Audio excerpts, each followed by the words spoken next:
안녕하세요. 오늘도 주님 안에서 믿음으로 꽉 찬 알곡이 되기 위해 성경 묵상의 시간을 허락하신 하나님께 감사와 영광을 올려드립니다. 10월 6일 월요일 묵상 말씀을 시작하겠습니다. 우리는 인생에서 때때로 잘못된 선택과 타협의 자리에 설 때가 있습니다. 그 선택은 순간적으로는 안전하고 유익해 보이지만 시간이 지나면 그 결과가 드러나며 우리의 마음을 무겁게 합니다. 본문은 실수와 넘어짐 이후에도 하나님께 돌아올 수 있는 길이 열려 있음을 보여줍니다. 오늘의 제목은 돌아온 여호사밧입니다. 미가야의 예언대로 이스라엘 왕 아합이 전사하고 여호사밧은 간신히 살아서 예루살렘으로 돌아옵니다. 여호사밧은 예후의 책망을 달게 받고 유다 온 땅에 공의를 세웁니다. 오늘 본문 역대하 18장 28절에서 19장 11절까지의 말씀을 함께 듣겠습니다. 이스라엘 왕과 유다 왕 여호사밧이 길르앗 라모스로 올라가니라. 이스라엘 왕이 여호사밧에게 이르되 나는 변장하고 전쟁터로 들어가려 하노니 당신은 왕복을 입으소서. 이스라엘 왕이 변장하고 둘이 전쟁터로 들어가니라.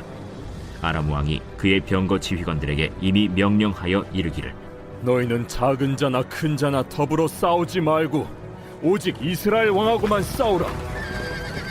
병거의 지휘관들이 여호사밧을 보고 이르되 이가 이스라엘 왕이라 하고 돌아서서 그와 싸우려 한즉 여호사밧이 소리를 지르매 여호와께서 그를 도우시며 하나님이 그들을 감동시키사 그를 떠나가게 하신지라. 병거의 지휘관들이 그가 이스라엘 왕이 아님을 보고 추격을 그치고 돌아갔더라. 한 사람이 무심코 활을 당겨 이스라엘 왕의 갑옷 솔기를 쏜지라. 왕이 그의 병거 모는 자에게 이르되 내가 부상하였으니 내 손을 돌려 나를 진중에서 나가게 하라 하였으나 이날의 전쟁이 맹렬하였으므로 이스라엘 왕이 병거에서 겨우 지탱하며 저녁 때까지 아람 사람을 막다가 해가 질 즈음에 죽었더라. 유다 왕 여호사밧이 평안히 예루살렘에 돌아와서 그의 궁으로 들어가니라. 하나니의 아들 선견자 예후가 나가서 여호사밧 왕을 맞아 이르되 왕이 악한 자를 돕고 여호와를 미워하는 자들을 사랑하는 것이 옳으니까 그러므로 여호와께로부터 진노하심이 왕에게 임하리이다. 그러나 왕에게 선한 일도 있으니 이는 왕이 아세라 목상들을 이 땅에서 없애고 마음을 기울여 하나님을 찾음이니이다. 여호사밧이 예루살렘에 살더니 다시 나가서 브엘세바에서부터 에브라임 산지까지 민간에 두루 다니며 그들을 그들의 조상들의 하나님 여호와께로 돌아오게 하고 또 유다 온 나라의 견고한 성읍에 재판관을 세우되 성읍마다 있게 하고 재판관들에게 이르되 너희가 재판하는 것이 사람을 위하여 할 것인지 여호와를 위하여 할 것인지를 잘 살피라. 너희가 재판할 때에 여호와께서 너희와 함께 하심이니라. 그런즉 너희는 여호와를 두려워하는 마음으로 삼가 행하라. 우리의 하나님 여호와께서는 불의함도 없으시고 치우침도 없으시고 뇌물을 받는 일도 없으시니라. 여호사밧이 또 예루살렘에서 레위 사람들과 제사장들과 이스라엘 족장들 중에서 사람을 세워 여호와께 속한 일과 예루살렘 주민의 모든 송사를 재판하게 하고 그들에게 명령하여 이르되 너희는 진실과 성심을 다하여 여호와를 경외하라.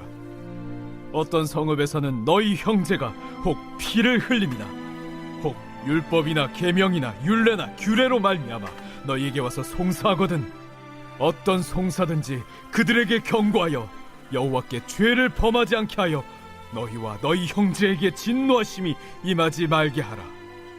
너희가 이렇게 행하면 죄가 없으리라.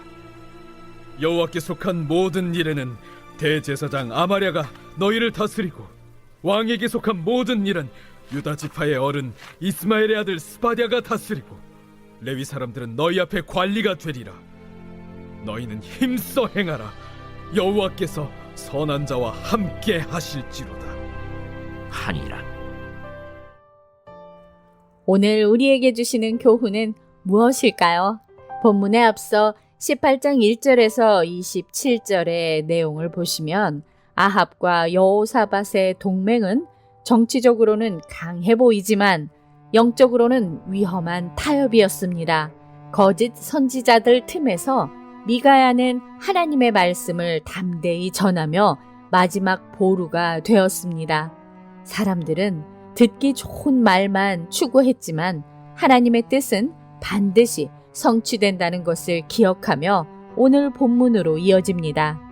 28절에서 34절 말씀을 보시면 여호사밧은 하나님의 뜻을 묻지 않고 아합과 동맹하여 길르앗 라못 전쟁에 참여했습니다. 그는 스스로 안전하다고 생각했지만 전쟁터에서 목숨을 잃을 뻔하는 위기를 겪었습니다.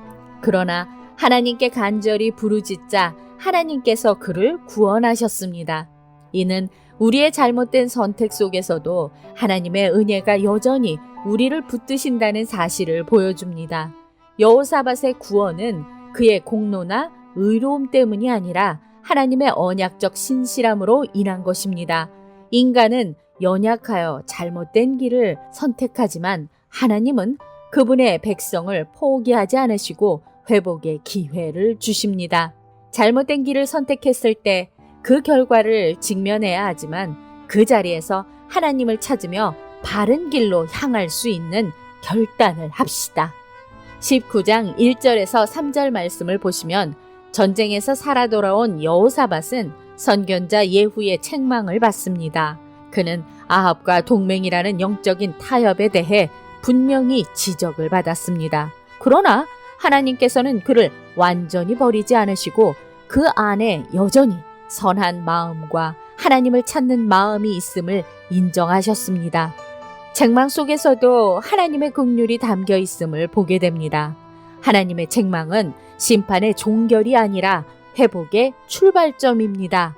성경에서 책망은 하나님의 백성을 다시 언약의 길로 돌이키기 위한 은혜의 도구입니다. 여호사밧은 책망을 겸손히 받아들였고 그것이 그의 영적 성장을 이끌어냈습니다. 책망을 받을 때 그것을 부정하거나 반항하기보다 하나님의 음성으로 듣고 우리의 삶을 돌이키는 겸손함을 가져야 합니다. 4절에서 11절 말씀을 보시면 회개한 여호사밧은 나라를 다시 하나님 중심으로 세우기 위해 각 성읍을 순행하며 백성을 하나님께로 돌아오게 하고 재판관을 세우며 공의롭게 다스리도록 명령했습니다. 그는 단순히 후회에 그치지 않고 삶과 제도를 변화시키는 개혁으로 나아갔습니다. 회개는 단순히 마음속의 뉘우침으로 끝나지 않습니다. 성경적 회개는 행동과 구조의 변화로 이어집니다. 여호사밧의 개혁은 하나님의 통치를 온 나라에 확장하려는 언약적 사명을 반영하며 하나님의 공의와 정의가 실제 삶 속에서 구현되어야 함을 보여줍니다. 말씀에 순종하며 가정과 직장과 사회 속에서 하나님 나라의 질서를 세워가는 믿음의 실천을 결단합시다. 기도하겠습니다. 하나님, 오늘 우리에게 주신 말씀대로 불의한 일을 멀리하고 공의로운 세상을 만들기 위하여 힘쓰며 살아가게 하여 주시옵소서. 예수 그리스도의 이름으로 기도드립니다. 아멘. 여호사밧의 이야기는 우리의 신앙 여정을 깊이 비추어 줍니다. 그는 하나님을 사랑했지만 순간의 타협으로 인해 큰 위기를 겪었고 책망을 통해 자신을 돌아보며 다시 하나님께로 돌아왔습니다. 하나님은 실수한 여호사밧을 버리지 않으시고 그를 회복시켜서 공의와 정의를 세우는 개혁의 도구로 사용하셨습니다. 우리의 삶에도 잘못된 선택과 실패가 있을 수 있습니다. 그러나 그 자리에서 하나님의 음성을 듣고 회개하며 순종의 길로 돌아갈 때 하나님은 여전히 우리를 사용하신다는 사실을 기억하며 오늘도 광야 같은 세상에서 하나님의 말씀으로 승리합시다. 저는 내일 다시 찾아뵙겠습니다.